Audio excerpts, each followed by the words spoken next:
Hi there. I am excited to be with you today. It's Danielle Lin here with Dr. Cass Ingram. If you've never heard of me before or gone to my podcast, it's easy to find at daniellelin.com. It's DanielleLin. You'll find us on all the places where you find podcasts and Instagram. And so go there and check it out. There are literally probably 1,000 interviews there. And Dr. Cass Ingram, who is joining us, literally spent the last over 30 years, I know, because we've been on the air with each other for 3 decades, and I'm just going to welcome him in. If you haven't heard of him, then you haven't heard of oregano oil, because he was the one with the team that launched the original oil of oregano. So if you've been taking it, good on you. And if you haven't, you'll learn today about the most powerful spice oils in the world that you can be using in everything from diffusers to putting on your skin the proper way, to taking them internally. And he is a best-selling author of over 30 books that go around the world: The Cures in the Cupboard, The Miracles. I've got them right here. In fact, I'll show them to you. I've got the first one, which is The Health Benefits of Wild Oregano Oil. And here's the other one. Some of you just got this from me in the mail. So that's pretty cool. Black seed oil, we'll talk about that.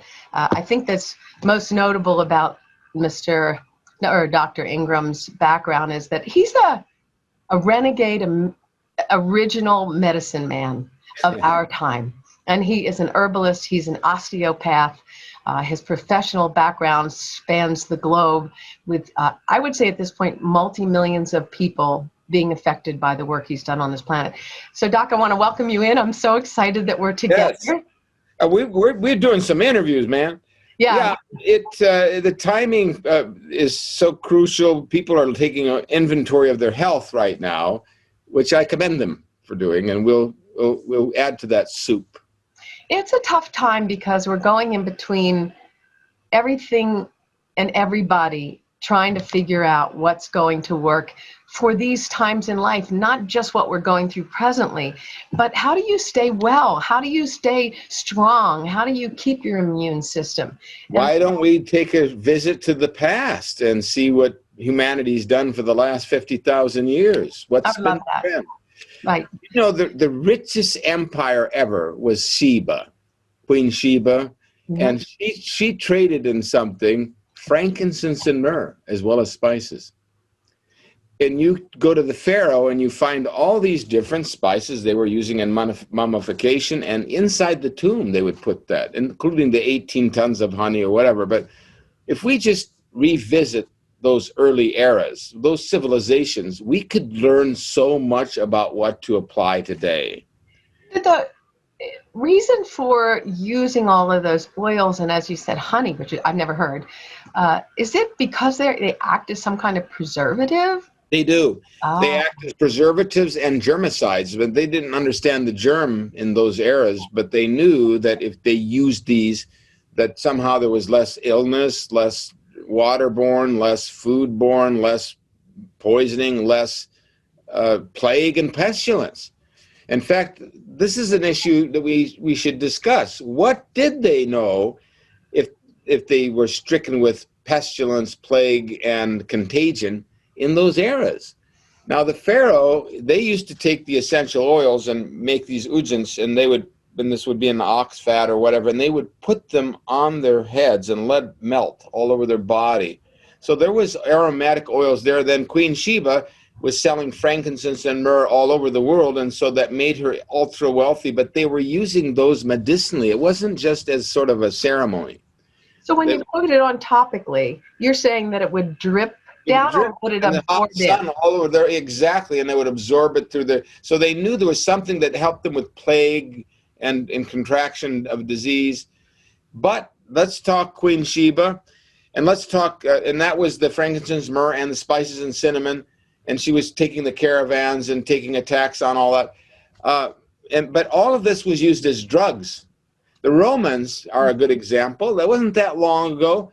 They would give you a sack of cinnamon for a sack of gold, a whole sack of gold bullion. Let's say you gave them 20 pounds of cinnamon, you get a 20-pounder in gold. That's how much they valued these items. And then in the Islamic Empire, they distilled 80 essential oils and made the still from the ancient Greek little model into a more sophisticated one. And there was a hospital in Cairo about the 1100s AD that they didn't have plague, they didn't have contraction of bacteria. They had this massive fountain where they spewed rose water constantly, 24 hours a day, and it permeated the whole operation. See how backward we've become? So what would rose water do for you?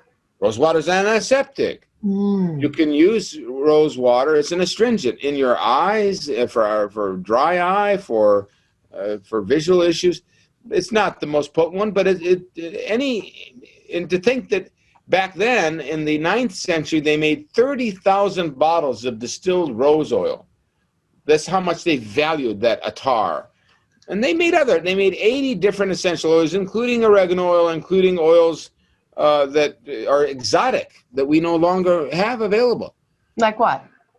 Well, the exotics are the perfume oils from the mountain wild plants, not just wild lavender, but wild orchid oils, and all of these things were picked by the villagers as they were there growing wild, and they would distill them, using them as a drug and using them for scent and nice situation. They would perfume their beards or whatever they did.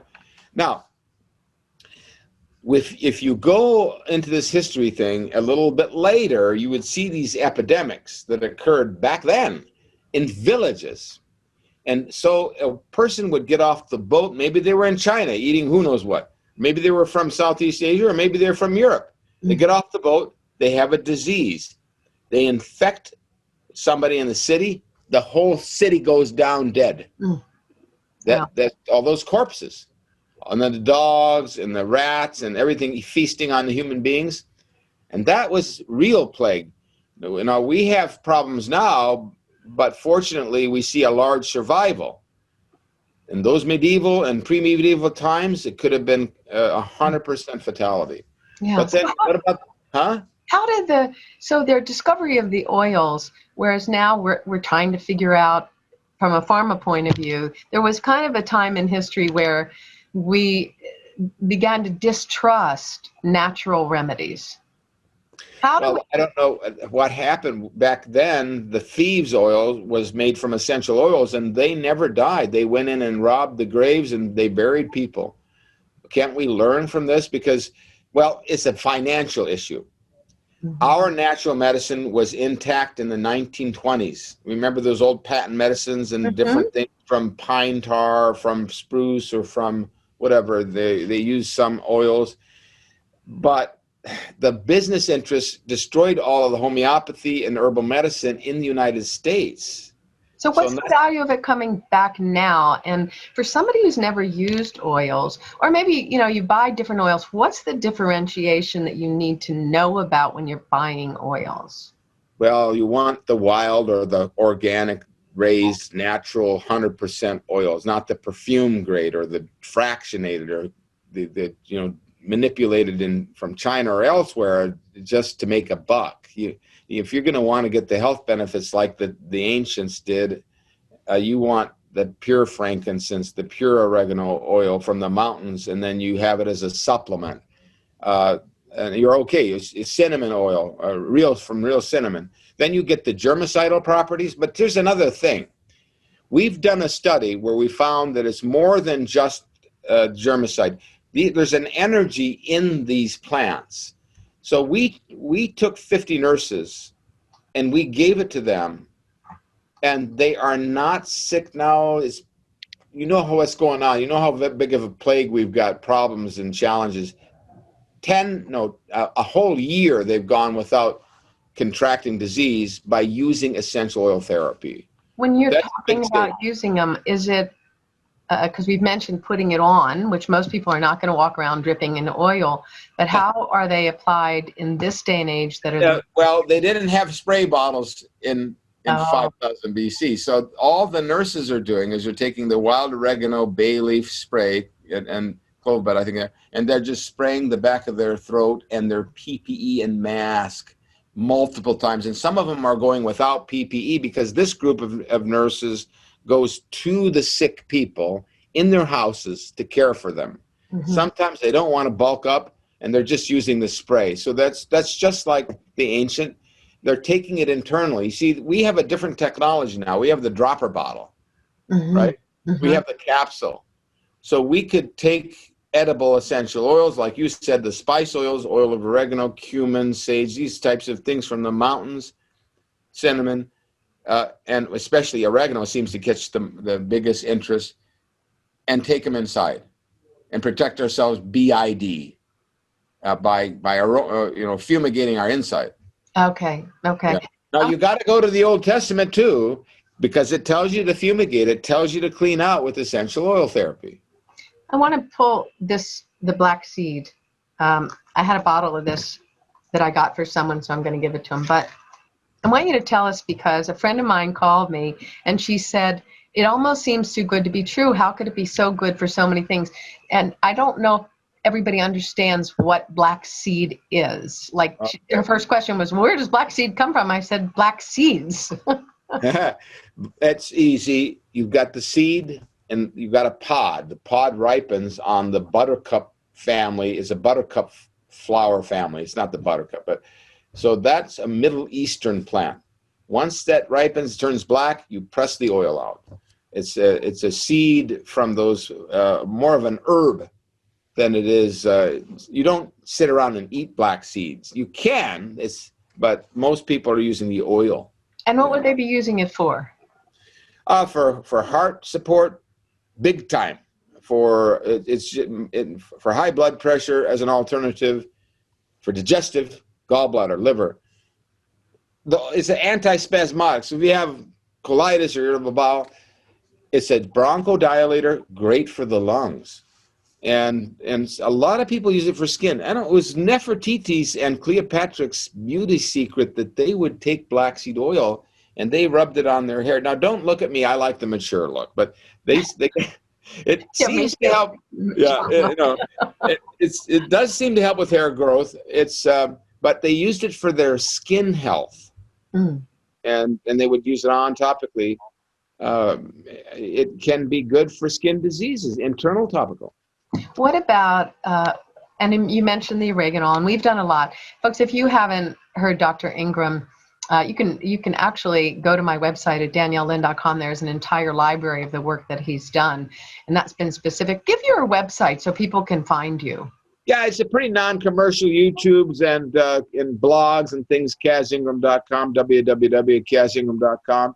There's a lot of books on there that you can harvest. I've got your main one. Do you remember this? Oh my God! This was the first book that I think I ever interviewed. You in the cover. 98. That was such an ancient thing. It's gone through 20 or 30 editions, and it's all over the place. Yeah. That was written under a lot of pressure, a lot of inspiration, a lot of change. So that was a long time ago. So let me ask you about cinnamon. So you think, all right, I've got cinnamon in the cabinet, I've got bay leaves in the cabinet, I've got cumin. I use it for cooking a lot because I use Ayurvedic recipes all the time. Can we get enough when we take it in that form? Then don't need to get enough. We just need to use it. It would. You don't need that much. In the ancient, 1918, there was a 1918 flu or whatever. There was a factory that nobody got sick. It was the cinnamon grinders. The dust went into their bronchial tubes and protected them from getting the flu. None of them got sick. None of them died. Their family members were protected by the dust on their clothes. There was no OSHA. Lay in that. So if you have a cinnamon and everything, you put it in your coffee, you put some tea, you make some special hot tea with a teaspoon. Use it on your ice cream as a topping. You take the powdered cinnamon and use it. You take the cumin, it's so powerful, and put that in. Put 2 or 3 bay leaves instead of 1 in your spaghetti. Put some good wild oregano in there. It's protective even in the low dose. Yeah. Yeah, so if you're going to use it medicinally, I don't have a lot of friends that aren't using the oregano. And the reason you taught me 30 years ago is that it was grown on rock. Distinguish the difference between generic when you run into the market And with that oregano, which is a raw material, actually, as a category is.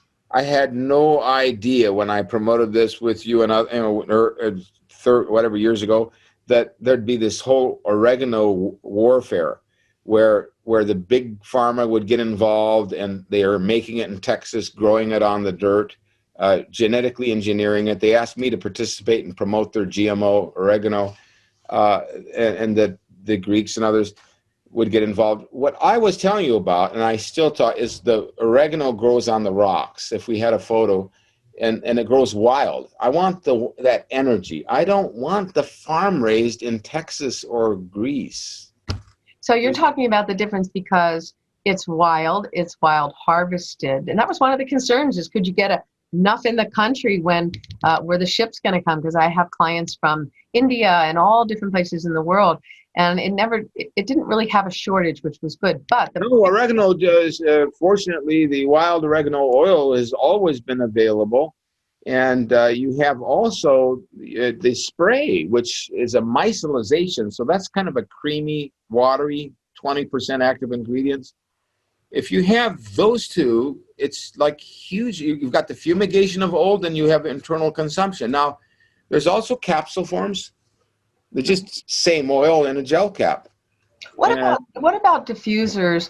And we've got a few more minutes. What about diffusers from some of these oils you were talking about? And I would think that the oregano oil might be kind of thick. I see you. Yes, I use as pre-mixed stuff, and I just pour it in. You're actually pouring it into the diffuser. Yeah, if I use the diffuser, I don't use oil and water. I just use this. Okay, so let me see. So you're just pouring it. Yeah. Is that juice?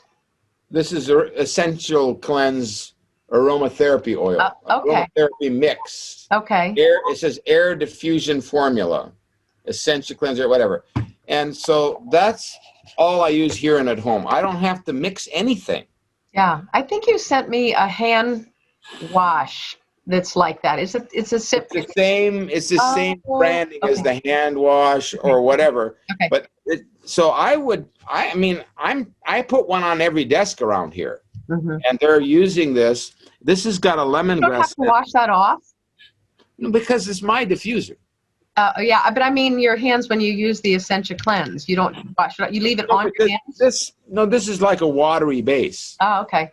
So this is ideal for diffusing. And what about using the diffuser for putting the cinnamon and other things? Yes, you can do that. But the oil tends to muck up the diffuser, but you can do it. This is micellized, so this is miscible. If there's no anything, once it's down, you pour more in. But I like to do this. You're talking about keeping the diffuser in the house. In the house and work. If with this, we can't go to work. Well, put a diffuser on your desk and go to work.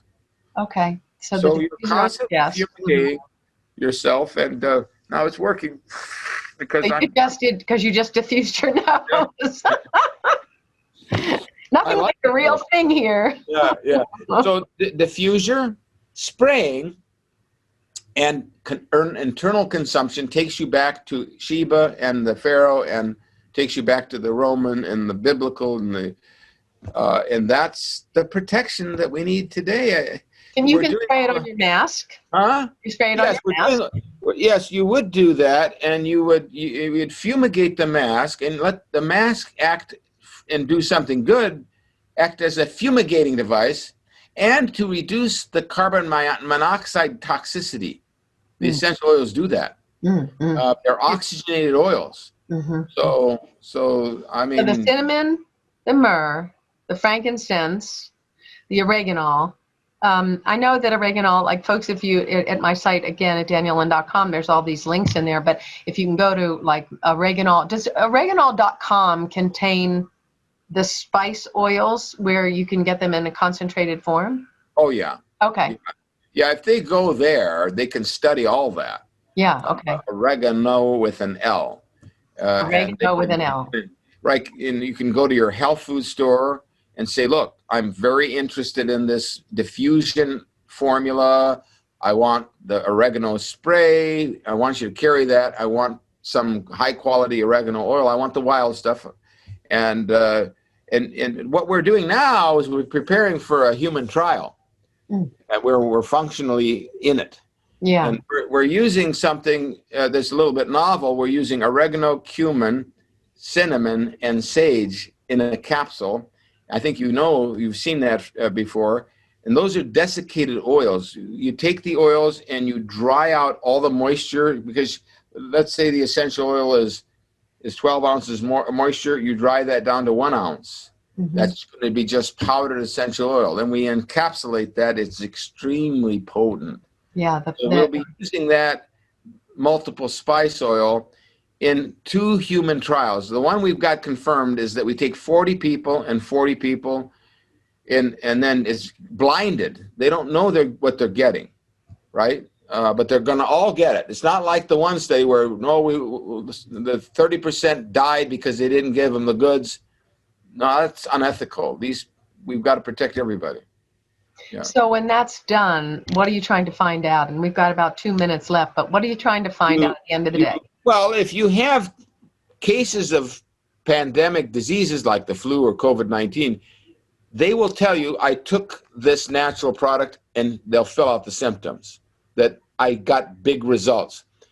The main thing is, though, general health, like high blood pressure and heart trouble and diabetes and skin conditions. And so you want to see what the spices will do. So it's the study of these things that are usually addressed in ways that are more pharmacological. Medical, you're taking a sort of nutraceutical to a highly medical a clinical trial, and can we measure a benefit from those nutraceuticals? Yeah, and of course we're not talking about treating, curing, any of those things here. This is really just the research and the understanding that if we return to nature with thousands of years of history, and you know that there have been results that have been proven over generations, decades, worldwide. That's the proof that a lot of people need, especially in the Western culture and understanding. So I'm going to let you go. I know you have to run because you're coming up on that next hour of an interview. Yeah. And I'm so grateful. Well, we're going to be, running your new show on the radio. So we want you to go to DanielleLin.com, look it up, and give your website again. Oregano. My website is CazIngram.com. See this different studies and CazIngram.com. And also, I think there's a free download or two. Oh, great. Okay. And the Oregano is, you can go to Sprouts, go to Whole Foods, go to any natural product store. I guarantee you mostly they will have it. But you should be learning more now, doing what you can to take care of yourself naturally. Don't forget to rub it on your feet. Oh, yeah. I told my friend for the children, for the kids. Yeah, good idea. All right. Well, we love you. We'll see you next time. And thanks for being with us on this podcast. I'm Danielle Lin. Take care of yourself. It means a lot to us.